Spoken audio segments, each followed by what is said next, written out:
What if every time your child watches Peppa Pig, they're witnessing the sanitized ghost of a little girl who was torn apart and eaten alive by the pigs she tried to save?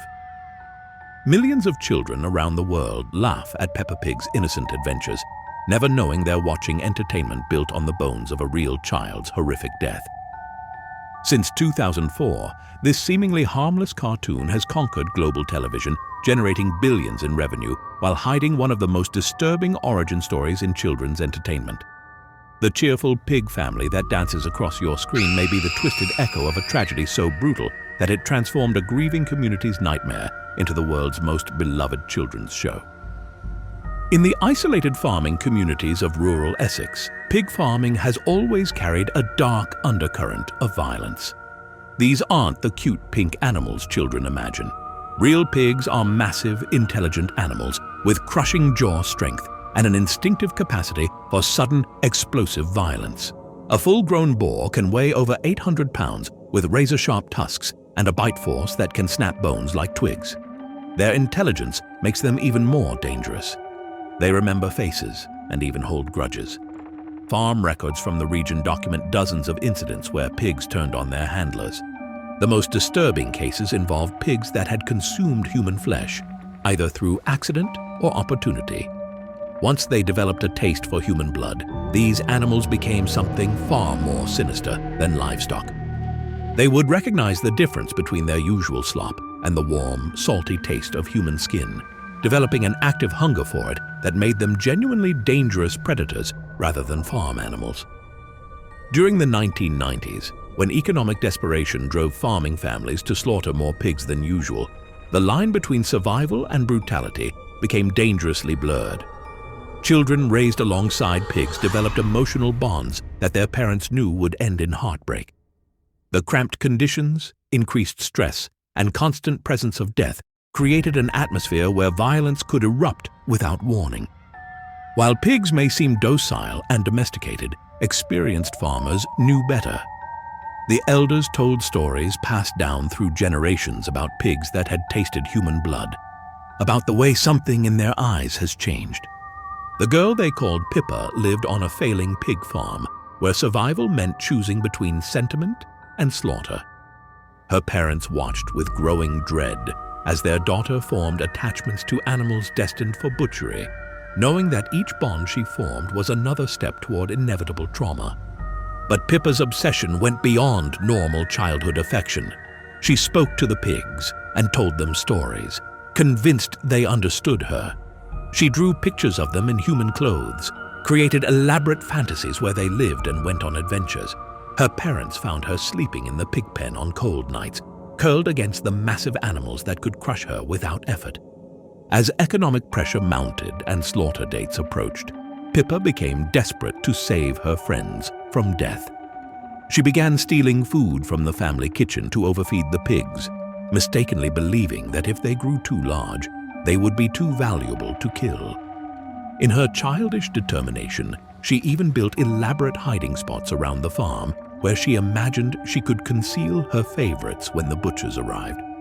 But the warning signs that something was deeply wrong became impossible to ignore. The pigs grew increasingly dependent on Pippa's presence, refusing to eat when she wasn't there and becoming agitated whenever she left the pen.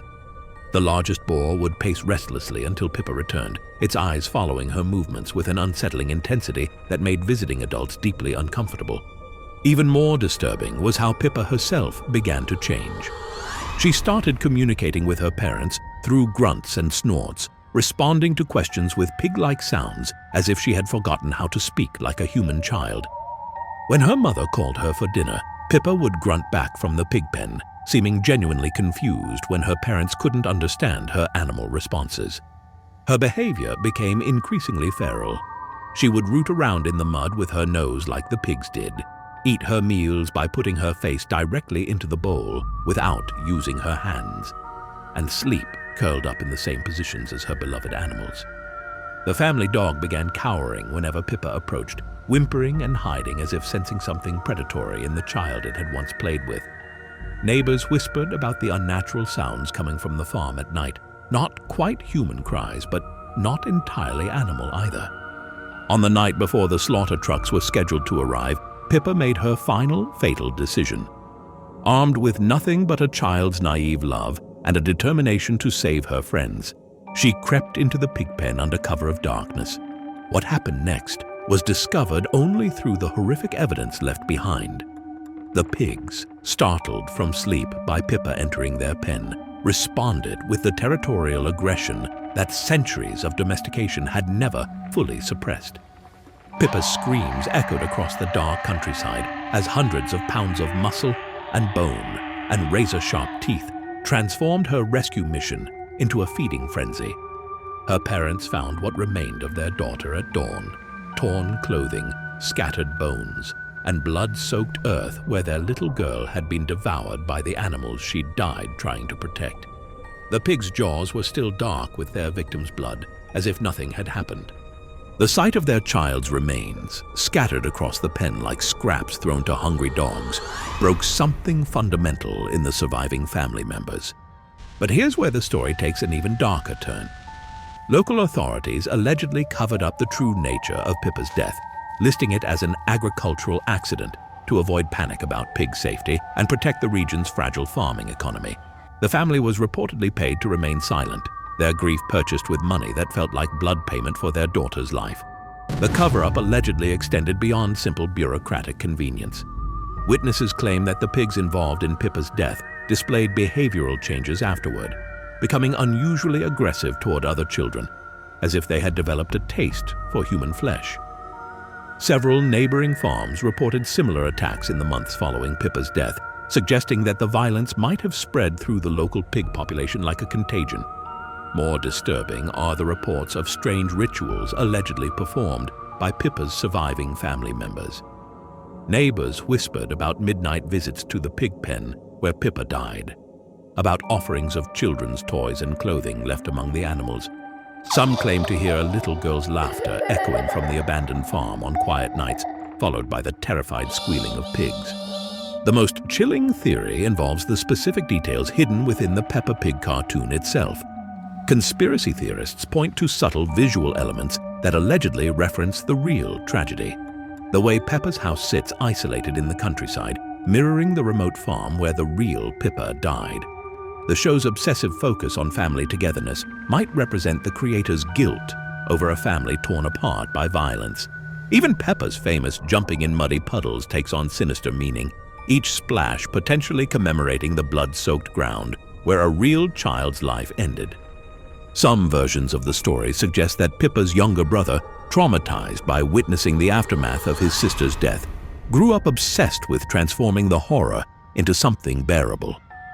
Others whisper that the Peppa Pig creators discovered the story through local connections and deliberately chose to sanitize the tragedy as a form of cultural exorcism.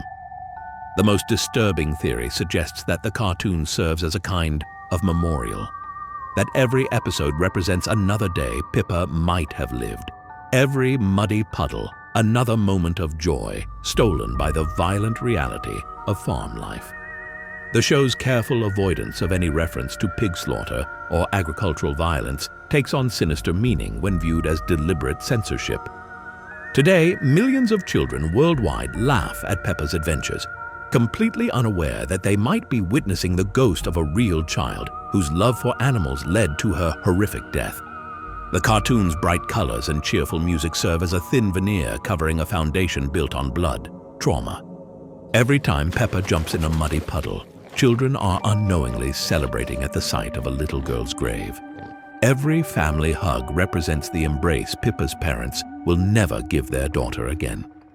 And every pig's snort and grunt carries the echo of the sounds that accompanied a child's final moments of terror and pain. The next time you hear that familiar theme song, remember, some children's entertainment isn't built on imagination and joy, but on real horror so profound that it can only be processed by transforming nightmares into fairy tales.